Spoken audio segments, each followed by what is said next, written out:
Hello, this is Mr. Stansbury. I'm going to take you through the notes on students' t-test. At the end of this, you should be able to say, I can perform a hypothesis test at a given level of significance and determine a conclusion. Okay. Now, I'm going to give you a fair amount of information in here on this first page. It's just so you can get a better understanding of what this whole t-test is about, but I'm going to take you through a couple of examples of t-tests, which is going to make the rest of it make a lot more sense. Okay, so in order to test a statistical hypothesis, we need evidence to base our decision on, obviously. The evidence comes from collecting data from a sample and then calculating statistics.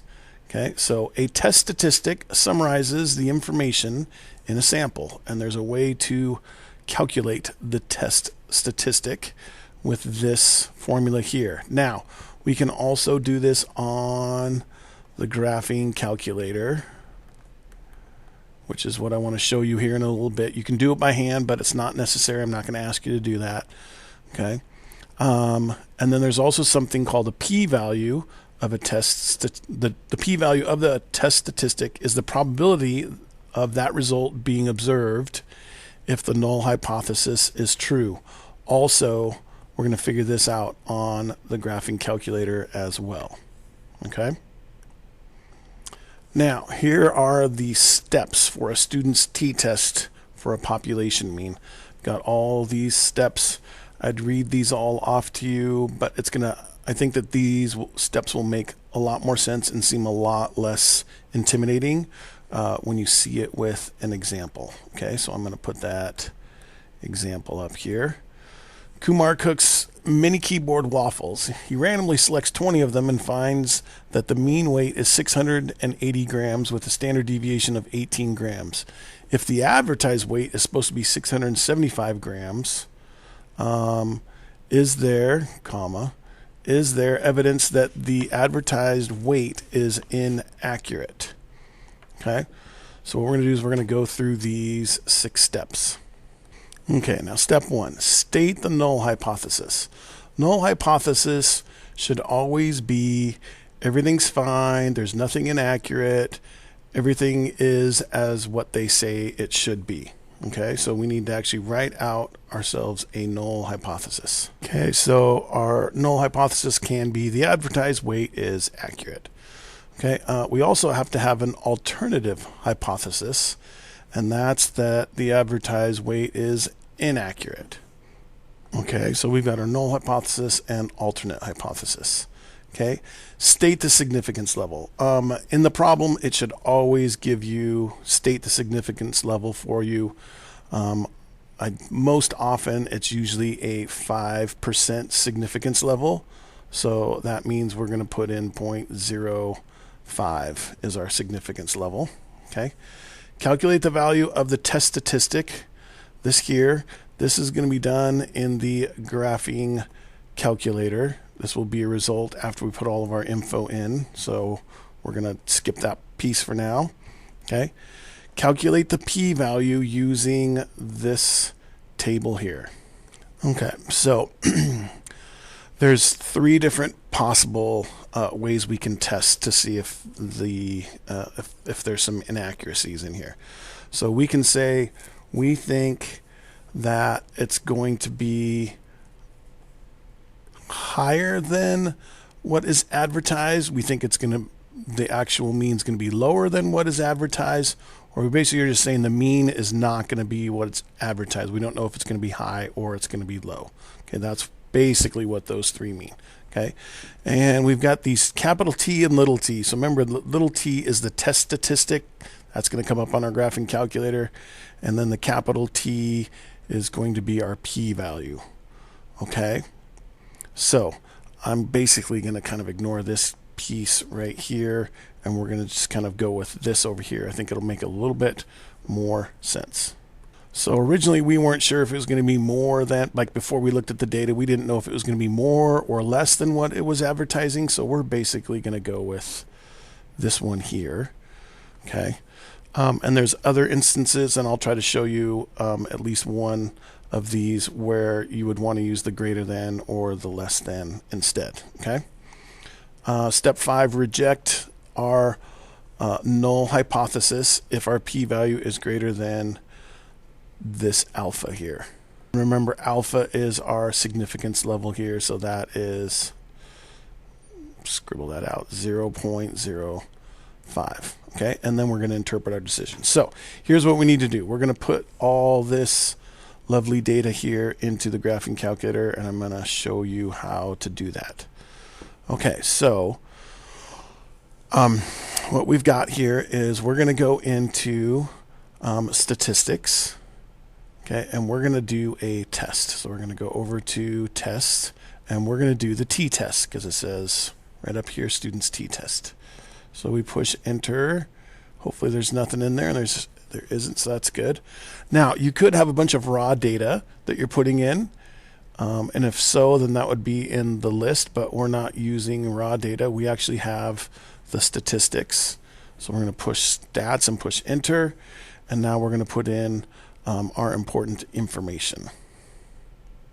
Okay, this first one here is always going to be what is claimed, what it's supposed to be. So and it says right here, the weight is supposed to be 675. So we're going to put 675 in here for what the claim is, and then we're going to this X bar here this is the actual average. This is what we came up with from our 20.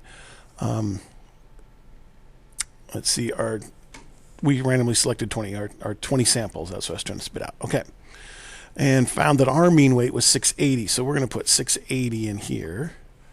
Okay. And then this is the standard deviation, which they give us is 18. So we get 18 there. And then the N is the number of trials, which is 20. Okay. Because we had 20 different waffles that we tested. Okay. Now this is where we can choose one of these three. We elected to choose we don't know if it's going to be high or if it's going to be low. That's called the two-tailed. Okay, so this is two of these. So this is two-tailed, and each of these are one-tailed. So this is two-tailed, and these here are both. Uh-oh, messed that up.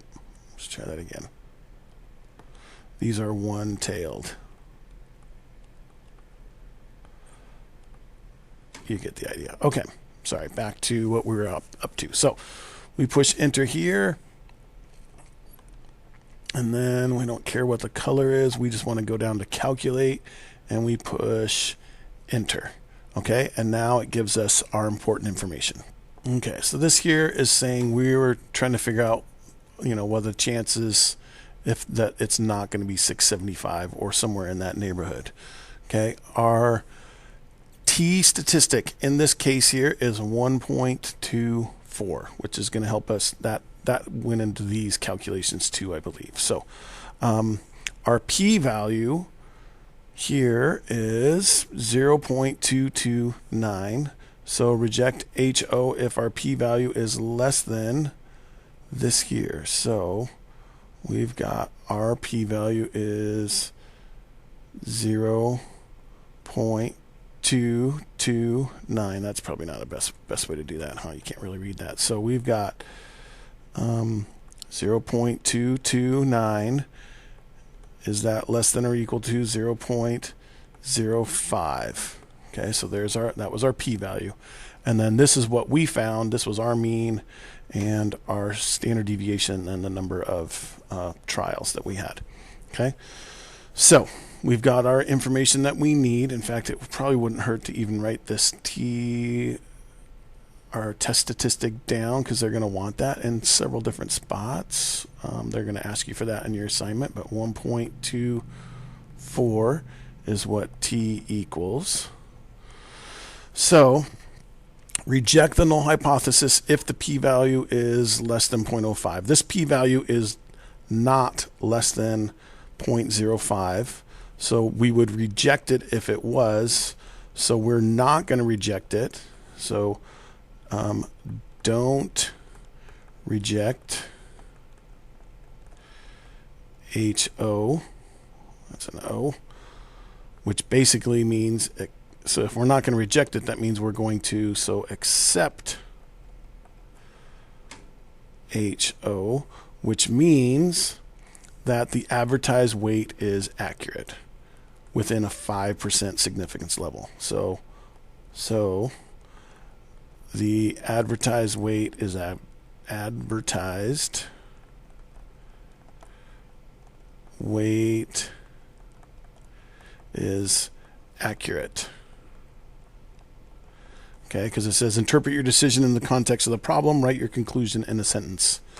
The advertised weight is accurate. That's good enough for what we have. We do not have any evidence to show that the label is that the advertised weight is inaccurate. Okay, so really that's probably the better way to write that instead of writing the advertised weight is accurate. That's probably the better way to write that. Okay, we do not have evidence to show that the advertised weight is inaccurate versus that it is accurate. We're just saying that it's not inaccurate. Okay. Okay, I'm going to end this problem here, and then we will, I'm going to make a second video here to show a different example just so you get another idea, especially I'll use one that has greater than or less than. Okay, so if you have any questions, please feel free to ask in class. Thanks.